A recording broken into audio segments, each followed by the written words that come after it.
Friends, welcome back to P V Gowda Kannada vlogs. ಎಲ್ಲರೂ ಹೇಗಿದ್ದೀರಾ? Hope ಎಲ್ಲರೂ ಚೆನ್ನಾಗಿದ್ದೀರಾ ಅಂತ. ಸೊ ಲಾಸ್ಟ್ ವೀಡಿಯೋನೇ ಇಲ್ಲಿ ಕಂಟಿನ್ಯೂ ಮಾಡ್ತಾ ಇದ್ದೀನಿ. ಇಲ್ಲಿ ಹಸು ಕರು ನೋಡೋಕ್ಕೆ ಚಂದ ಅಲ್ವಾ?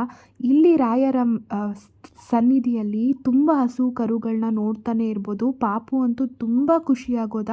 ಎಲ್ಲ ಕಡೆ ಅಂಬ ಅಂಬ ಅಂಬ ಅಂಬ ನೋಡಮ್ಮ, ಅಂಬ ಅಂಬ ಅಂಬ ಆ ಥರ ಹೇಳ್ತಿದ್ದ. ಸೊ ಅಷ್ಟೊಂದು ಖುಷಿ, ಅಷ್ಟೊಂದು ಎಂಜಾಯ್ಮೆಂಟ್. ಮತ್ತು ಆ ಸುವಾಸನೆ ಇರುತ್ತಲ್ವ, ನಿಜವಾಗ್ಲೂ ಆವಾಗಿನ ಕಾಲದವರು ಆ ಸಗಣಿ, ಆ ಗಂಜಲ ಅದರಿಂದನೇ ಎಷ್ಟು ಆ್ಯಂಟಿಬಯೋಟಿಕ್ ಅಂದರೆ ಬ್ರೀತಿಂಗ್ ಇಶ್ಯೂಸ್ ಇರ್ತಾ ಇರಲಿಲ್ಲ, ಏನೂ ಇರ್ತಾ ಇರಲಿಲ್ಲ. ತುಂಬ ಪೂರ್ವಕವಾಗಿ ಬದುಕಿ ಹೋಗ್ತಾಯಿದ್ರು. ನಮ್ಮಂಥವ್ರು ನೋಡಿ ಇವಾಗೆಲ್ಲ ಬರೀ ಪೊಲ್ಯೂಷನ್ ತೊಗೊಂಡು ಬೆಂಗಳೂರಲ್ಲಿ ಸಿಕ್ಕಾಪಟ್ಟೆ ಬೇಜಾರಾಗೋಗಿತ್ತು.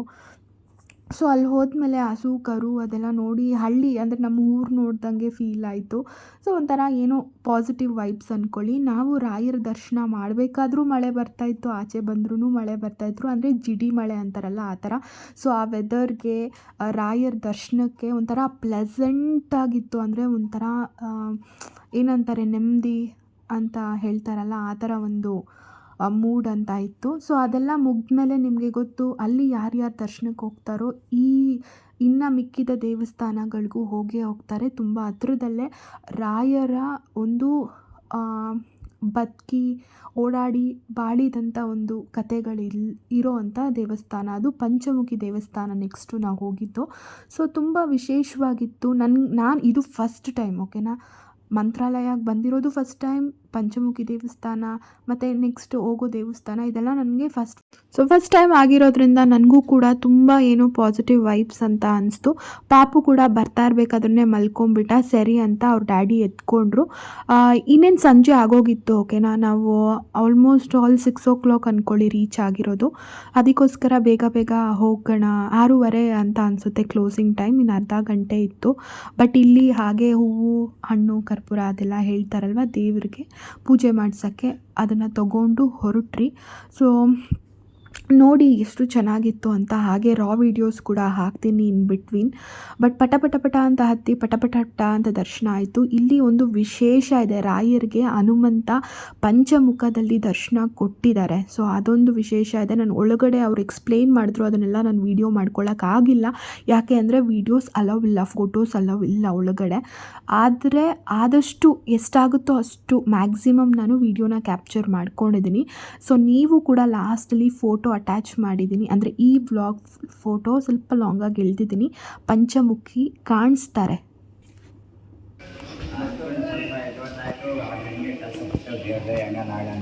ಪಾದ ಮುಟ್ಟಿ ನಮಸ್ಕಾರ ಮಾಡಿ ಒಳಗಡೆ ಹೋಗಿ ಆಂಜನೇಯ ಸ್ವಾಮಿಯ ಪಾದಗಳು. ರಾಯರಿಗೆ ಮಂತ್ರಾಲಯ ಹೋಲಿಕೆ ದಾರಿ ತೋರಿಸಿದ್ದು ಸ್ವಯಂಭೂ ಆಂಜನೇಯ ಪಾದ, ಉದ್ವಾದ ಪಾದ. ನಮಸ್ಕಾರ ಮಾಡಿ ಕುಂಕುಮಚ್ಕೊಳ್ಳಿ ಆಂಜನೇಯ ಪಾದಗಳು. ಅಡುವಾಕಿ ಒಳಗಡೆ ಹೋಗಿ ಸರ್.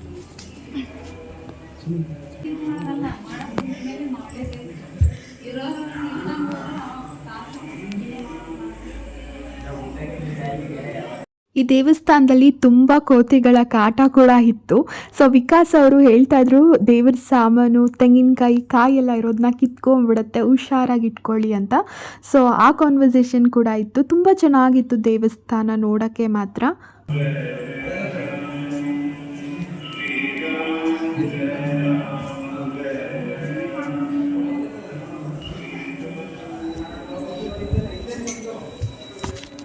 ಸೊ ನೋಡ್ತಾ ಇದ್ದೀರಲ್ಲ, ರಾಯರು ಜಪ ಮಾಡಬೇಕಾದ್ರೆ ಆಂಜನೇಯ ಕಾಣಿಸ್ಕೊಂಡ್ರು. ಆ 5 ಕಡೆ ಹೂವು ಇಟ್ಟಿದ್ದಾರಲ್ಲ, ಅದು 5 ಮುಖಗಳು ಅಂತ ಹೇಳ್ತಾರೆ.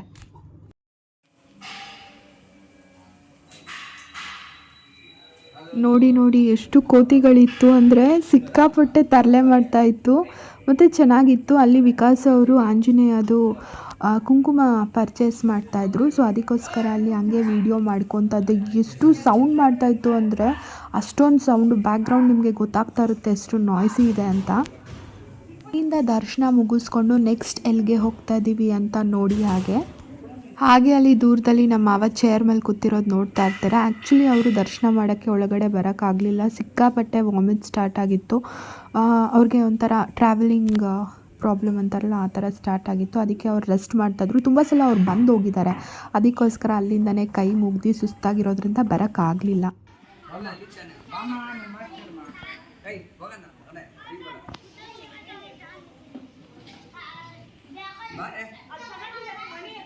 ಸೊ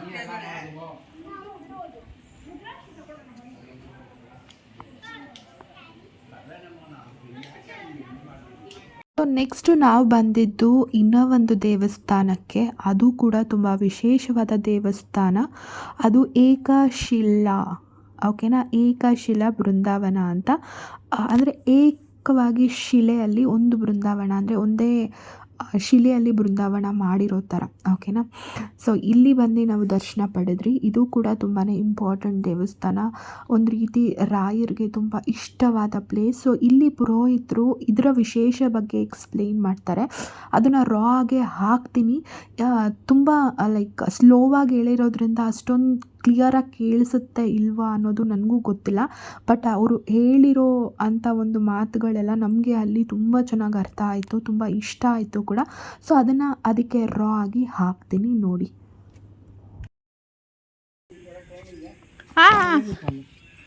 ಅದಕ್ಕಂತಾನೆ ಬಂದಿದ್ದೀವಿ, ದೇವಸ್ಥಾನಕ್ಕಂತಾನೆ ಬಂದಿದ್ದೀವಿ ಅಷ್ಟೇ. ಇದು ಅಪ್ಪನಾಚಾರ ಹುಟ್ಟಿದವರು. ಇದು ಅಪ್ಪನಾಚಾರ ಅಂದರೆ ನಾವು ಶಿಷ್ಯರು. ಅವರೇ ಶ್ರೀ ಪೂಜ್ಯಾಯ ರಾಘವೇಂದ್ರ ಶ್ಲೋಕ ಇದೆಯಲ್ಲ ಅವರೇ ಮಾಡಿದ್ದು. ಶ್ರೀಪಾದರಾಜರು ಬಂದು ಮುಳ್ಬಾಗಿಲು ಬೃಂದಾಗಿ ನೋಡಿ, ಶ್ರೀಪಾದರಾಜರು ಅವ್ರು ಬಂದು ಇಲ್ಲಿ ವಿಗ್ರಹನ ಸಂಜೆ ಪ್ರಶ್ನೆ ಮಾಡಿದ್ದಾರೆ. ಅಲ್ಲಿ ವ್ಯಾಸರಾಜರು ಕೃಷ್ಣದೇವರ ಕಾಲದ ಆಂಜನೇಯ ಪ್ರಶ್ನೆ ಮಾಡಿದ್ದಾರೆ. ಇಲ್ಲಿ ಅಪ್ಪನಾಚಾರ 4 ವೇದ ಪಂಡಿತರು ಮಕ್ಕಳಿಗೆ ಪಾಠ ಹೇಳ್ಕೊಡ್ತಾರೆ. ಪಾಠ ಆದಮೇಲೆ ಮಕ್ಕಳು ಮನೆಗೆ ಹೋಗಿ ಬಹುಧಾನ್ ದೇವಿ ಅಂತ ಅಕ್ಕಿ ತೊಗೊಂಡ್ಬರ್ತಾಯಿತ್ತು. ಅಕ್ಕಿ ಒಂದು ಬಟ್ಟೆ ಕೊಟ್ಟರೆ ಹಳೆ ಗಿಡ ಇತ್ತಲ್ಲ, ಆ ಗಿಡಕ್ಕೆ ತೂಗಾಕ್ತಾಯಿದ್ರು. ಇಲ್ಲಿ ನರಸಿಂಹರಿಗೆ ಪೂಜೆ ಮಾಡಿ ಬಂತಿರ್ತಾರೆ. ಹಳೆ ಜ್ಞಾಪಕದಲ್ಲಿ ಬಿಸಿ ಅನ್ನ ಆಗ್ತಾಯಿತ್ತು ಮಂತ್ರಶಕ್ತಿಯಿಂದ. ಅದಕ್ಕೆ ಊರಿಸಿ ಭಿಕ್ಷಾಲಯ ಅಂತ ಬಂತು. ಫಸ್ಟ್ ಊರಿಸಿ ಭಿಕ್ಷಾಲಯ, ಈಗ ಭಿಕ್ಷಾಲಯ ಆಗಿದೆ. ಅಲ್ಲಿ ಮಂಚಾಲಯ ಮಂತ್ರಾಲಯ ಆಗಿದೆ. ಇಲ್ಲಿ ರಾಘವೇಂದ್ರ ಸ್ವಾಮಿಗಳು ಸನ್ಯಾಸ ತಗೊಂಡ್ಮೇಲೆ ತಂಜಾವೂರು, ಕುಂಭಕೋಣ, ತಿರುಪತಿ ಆದೋನಿ ಮುಖಾಂತರ ಭಿಕ್ಷಾಲಿಗೆ ಬರ್ತಾರೆ. ಆ ಮರ ಇದೆ ನೋಡಿ, ಬೃಂದಾವನ ಹಿಂದ್ಗಡೆ ಮರ ಕಾಣುತ್ತೆ, ಗಿಡ ಅಲ್ಲಿ ಚಪತಿ ಕಟ್ಟಿ ಅಂತ ಬರೆದಿದ್ದಾರೆ. ಆ ಜಾಗದಲ್ಲಿ ಕೂತ್ಕೊಂಡು ತಪಸ್ಸು ಮಾಡಿದ್ದಾರೆ 15 ವರ್ಷ. ಆಮೇಲೆ ಅವ್ರ ಕನಸಾಯಿತು ಮಂತ್ರಾಲಯ ಬೃಂದಾವನ ಆಗಬೇಕು ಅಂತ. ರಾಮಕೃಷ್ಣ 4 ಹೋಗ್ತಾರೆ. ಫಸ್ಟ್ ಭಕ್ತ ಬಳ್ಳಾದರು, 2ನೇದು ಬಾಳಿಕರಾಜರು ಮಹಾಭಾರತರು ಬರ್ತಾರೆ, 3ನೇದು ವ್ಯಾಸರಾಜರು, 4ನೇದು ರಾಘವೇಂದ್ರ ಸ್ವಾಮಿಗಳು, 4 ಅವತಾರ. ಆಗ ಶಿಷ್ಯರಿಗೆ ಹೇಳ್ತಾರೆ, ಹಿಂಗೆ ಕನಸಾಗಿದೆ, ನಮ್ಮ ಹತ್ರ ಬೃಂದಾವನ ಆಗ್ತೀನಿ, ಅಪ್ಪನ ಬಿಡೋದಿಲ್ಲ, ರಾಮ ತುಂಬ ಕಷ್ಟ ಆಗುತ್ತೆ, ರಾಮ ಒಂದು ಉಪಾಯ ಮಾಡ್ತಾರೆ, ನೀವು ಮೊದಲು ಪ್ರಚಾರಕ್ಕೆ ಹೋಗ್ಬೇಡಿ ಅಂತ ಕಳಿಸ್ಬಿಡ್ತಾರೆ. ಪ್ರಚಾರ ಮುಗಿಸ್ಕೊಂಡು ವಾಪಸ್ ಬರ್ತಾರೆ. ಇಲ್ಲಿ ರಾಮಕೃಷ್ಣ ಇರೋದಿಲ್ಲ ಈ ಜಾಗದಲ್ಲಿ. ಅಪ್ಪಣದ ಫ್ರೆಂಡ್ಸ್ ಇರ್ತಾರಲ್ಲ, ಗೆಳೆಯರು, ಅವ್ರು ಹೇಳ್ತಾರೆ ಎಲ್ಲಿ ತಿಂದರೆ ರಾಘವೇಂದ್ರ ಮಂತ್ರದಲ್ಲಿ ಅಂತ ಹೇಳ್ತಾರೆ. ಸರಿ ಇವಾಗೆ ಹೋಗ್ತಾರೆ. ಮಳೆಗಾಲ ಶ್ರಾವಣ ಮಾಸ, ಡ್ಯಾಮಲ್ಲಿ ಇದ್ದಿಲ್ಲ ಆ ಕಾಲದಲ್ಲಿ, ವೈಕಲ್ ಏನಿಲ್ಲ, ತುಂಬಿ ಹರಿಯುತ್ತೆ. ಇದು ತುಂಗಭದ್ರ. ಈ ನದಿ ಮಂತ್ರಕ್ಕೆ ಹೋಗುತ್ತೆ. ಈ ನದಿ ನಾವು ಪಂಚಾಸ್ತ್ರ ಪಂಚಮಿ ಇದ್ಕೊಂಡು ಶ್ರೀಪೂರ್ಣ ಬೋಧಕ ವ್ಯಕ್ತಿ ಬರ ಶ್ರೀ ಪೂಜ್ಯಾಯ ರಾಘವೇಂದ್ರ ಶ್ಲೋಕ ಇದೆಲ್ಲ 36 ಪ್ಯಾರಾಗ್ರಾಫ್. ಲಾಸ್ಟ್ ಶ್ರೀ ಪೂಜ್ಯಾಯ ಸ್ವಾಮಿ. ನೀವು TV ಸೀರಿಯಲ್ ನೋಡಿರ್ಬೋದು. ರಾಘವೇಂದ್ರ ವಯೋ ಬಂದಿತ್ತು, ಅಲ್ಲೋಷ್ಟಿಗೆ ಬೃಂದಾವನ ಆಗೋಯ್ತು. ಅದು ನೋಡಿ ತುಂಬ ದುಃಖ ಆಗೋಯ್ತು. 2 ಶ್ಲೋಕ ಇತ್ತು. ಅಪ್ಪನಾಚಾರ್ಯ ಹೇಳೋಕ್ಕಾಗಿದ್ದಿಲ್ಲ, ತುಂಬ ದುಃಖದಲ್ಲಿದ್ದರು. ಅಷ್ಟು ಬೇಗ ಬಂದರೂ ಬೃಂದಾವನ ಆಗೋಯ್ತು. ಅಪ್ಪನಾಚಾರ್ಯ ಏನೇನು ಶ್ಲೋಕ ಹೇಳ್ತಾರೆ ರಾಮಸ್ವಾಮಿ ಕೇಳಿಸ್ಕೊತಾ ಇದ್ರು. ಆ ರಾಮಸ್ವಾಮಿ ಒಳಗಿಂದ ಅವ್ರು ಕಮ್ಮಿ ಮಾಡಿದ್ರು, ಸಾಕ್ಷಿ 5 ಅಂದರು. ಹಂಗಂದ್ರೆ ಅಪ್ಪನಾಚಾರ್ಯ ನೀವು ನದಿ ಮೇಲೆ ಏನೇನು ಶ್ಲೋಕ ಮಾಡ್ಕೊಂಡಿದ್ದೀರೋ ಅದರಲ್ಲಿ 5 ಸಾಕ್ಷಿಯಾಗಿ ನಾವು ಒಪ್ಪಿಗೆ ಕೊಡ್ತೀನಿ ಅಂತಂದರು. ಮಂತ್ರ ಬಂದ ವೈಬ್ರೇಷನ್ ಆಯಿತು.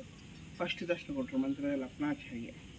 ಇಲ್ಲಿಂದ ಅಲ್ಲಿ ಡೈಲಿ ದರ್ಶನ ಹೋಗ್ತಾಯಿದ್ರು. ಆಗ 2ನೇ ಸಲ ಧ್ವನಿ ಬಂತು, ಅಪ್ಪನ ಇನ್ನು ಡೈಲಿ ಮಂತ್ರಕ್ಕೆ ನೀವು ಬರಬೇಡ, ಇಲ್ಲಿ ಅದು ತಪಸ್ಸೋದಲ್ಲ, ಅದೇ ಜಾಗದಲ್ಲಿ ಏಕಶಿಲಾ ಬೃಂದಾವನ ಮಾಡು. ಏಕಶಿಲಾ ಅಂದರೆ ಒಂದೇ ಕಲ್ಲು ಬೃಂದಾವನ ಮಾಡು, ನಾನೇ ಬಂದು ನಿಮಗೆ ಜ್ಯೋತಿ ರೂಪದಲ್ಲಿ ಬಂದು ನಿಮಗೆ ದರ್ಶನ ಕೊಡ್ತೀನಿ.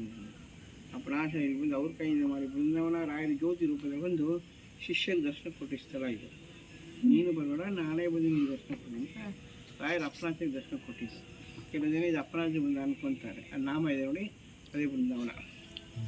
ಕಾಣ್ತಾ ಇದೆ ನಾಮ, ಎದುರು ಕಾಣ್ತಿದೆ ಮರ, ಅದೇ ಬೃಂದಾವನ. ಅಪ್ಪನಾಚಾರ್ಯ ಬೃಂದಾವನ ಇಲ್ಲ. ಅಪ್ಪನಾಚಾರ್ಯ ಫ್ಯಾಮಿಲಿ ಮ್ಯಾನ್, ಸನ್ಯಾಸಿ ತಗೊಂಡಿಲ್ಲ. ಅಪ್ಪನಾಚಾರ್ಯ ವಂಶಸ್ಥರು ಇದ್ದಾರೆ. ಅಷ್ಟೋತ್ತರ ಅನ್ನದಾನ ಮಾಡ್ತಾರೆ. ಗುರುವಾರ ಶನಿವಾರ ವಾರಕ್ಕೆ 3 ದಿನ, ಹಂಗೆ 1 ಇಯರ್ ಮಾಡ್ತಾರೆ. 508 ಕೊಟ್ಟರೆ ಅರ್ಚನೆ, ಪಂಚಾಮೃತ, ಅಭಿಷೇಕ ಎಲ್ಲ ಆಗುತ್ತೆ.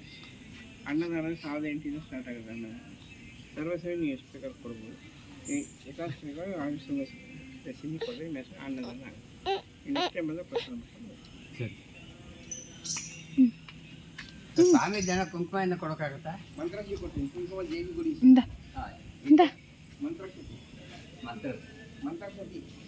ಮಂತ್ರಾಕ್ಷತೆ ಅದೇ ಇದು ಅಲ್ಲಿ ದೇವಿ ಗುಡಿ ಇದೆ ನೋಡಿ.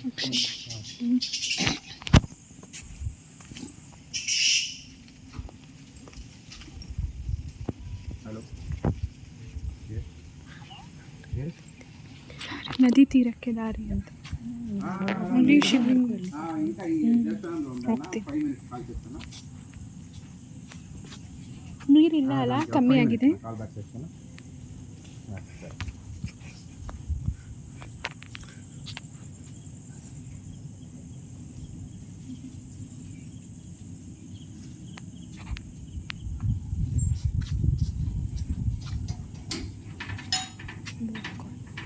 ಎಷ್ಟು ಸೊಳ್ಳೆ ಬಂತೆ.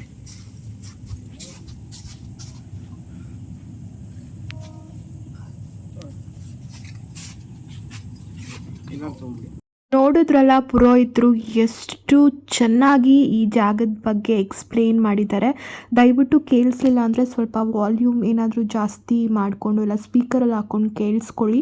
ತುಂಬ ಚೆನ್ನಾಗಿ ವಿಶೇಷವಾಗಿ ಈ ಜಾಗದ ಬಗ್ಗೆ ಎಕ್ಸ್ಪ್ಲೇನ್ ಮಾಡಿದ್ದಾರೆ. ರೋಮಾಂಚನ ಆಗುತ್ತೆ, ರಾಯರ ಬಗ್ಗೆ ತಿಳ್ಕೊಂಡು ಹೋಗ್ತಾನೆ ಇರ್ಬೋದು. ನನಗಂತೂ ಖುಷಿ ಆಯಿತು. ರಾಗಿ ಅದು ಕಲ್ಸಿರ್ತಾವೆ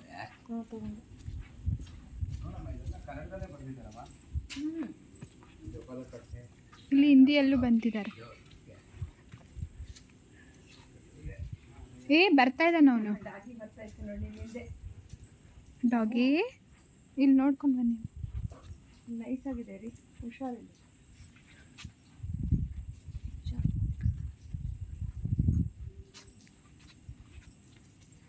ಇದಕ್ಕೆ ಎಸೆದ್ರೆ ಅನ್ನ ಆಗ್ತಾ ಇತ್ತಂತೆ.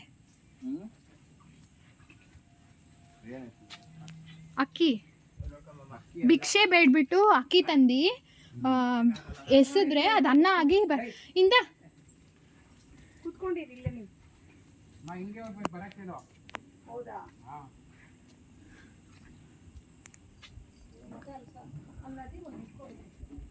ಇಡ್ತೆ ವಿಡಿಯೋ ಮಾಡಿದ್ದೀನಿ, ಕಳಿಸ್ತೀನಿ ಬನ್ನಿ.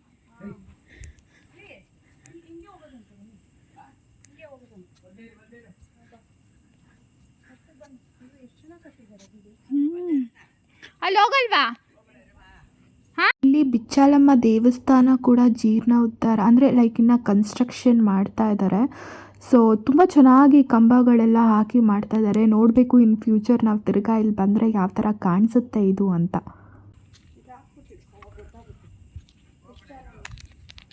ಓ, ಈ ಗರ್ಭಗುಡಿನೇ ಇನ್ನ ಮಾಡಿಲ್ಲ.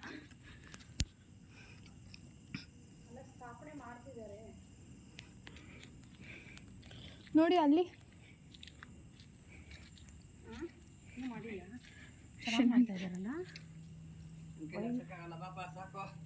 ಹಿಂಗೆ ಹಿಂಗೆ ನಡೀರಿ.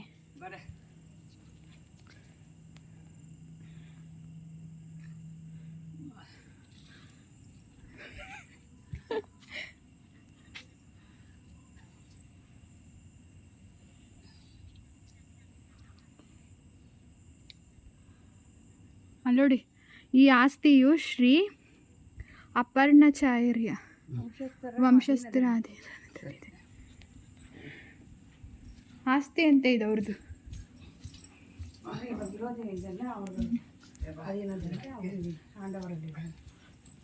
ಅವ್ರ ಟೆಂಪಲ್ಗೆ ಹೋದ್ರೆ ಬಿಟ್ರೆ ಸೊಳ್ಳೆಗಳಂತೂ ಹುಸಿ ಇಲ್ಲ.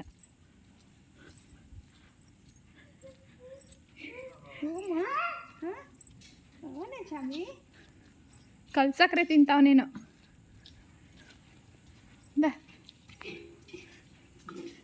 ಇದು ನೀನು ತಗೋ, ರಾಯರ್ದು ಅಲ್ಲಿ ಇದು ಕೊಡು. ಇಲ್ಲಿ ಎಸೆದ್ರೆ ಇದ್ರೇನಾ, ಈ ಕಲ್ಗೆ ಎಸುತ್ತಾ ಇದ್ರೇನಾ? ನೋಡಲ್ಲ ಐತೆ ಭತ್ತ ಅನ್ಸುತ್ತೆ. ಅದೇನದು ಭತ್ತನೇ. ಇಲ್ಲಿ ಎಸೆದ್ರೆ ಅನ್ನ ಆಗುತ್ತೆ ಅಂತ.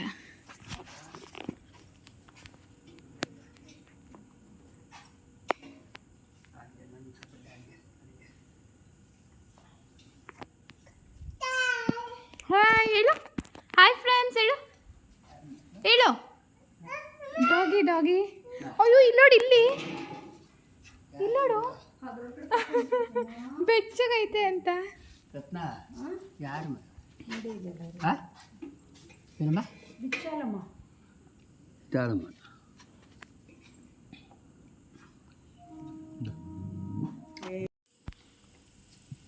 ಭಿಕ್ಷೆ ಹೋಗಿ ಬಿಚ್ಚ ಆಯಿತು.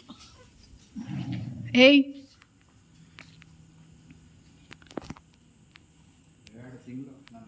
ಟ್ರಿಪ್ ಹೊಡಿಬೇಕು ದೇವಸ್ಥಾನದಲ್ಲಿ. ನಾನು ನೀನೇ ಕರ್ಕೊಂಡು ಹೋಗೋಕ್ಕಾಗಲ್ಲ 2 ತಿಂಗಳು. ಏನ ನೆನ್ಸಿನೆಲ್ಲ ಕರ್ಕೊಂಡು ಹೋಗೋಕ್ಕಾಗಲ್ಲ 2 ತಿಂಗಳು. ಏನೂ ಇಲ್ಲ ನಮ್ಮ ಹತ್ರ ಬಿಸ್ಕೆಟ್ಗಳೆಲ್ಲ ಕಾರಲ್ಲಿದೆ ಒಂದೆರಡು ಬಾ ಚಿನ್ನಿ ಅಲ್ಲಿ ಹಸು ಇದೆ ನೋಡಮ್ಮ ಗುಮ್ಮಗಳು ಎಷ್ಟೊಂದು ಇದಾವೆ ಇರಬೇಕು ಕೇಳ್ತೀನಿ ಮನೆಗೆ ಬಂದು ಕೊಡು.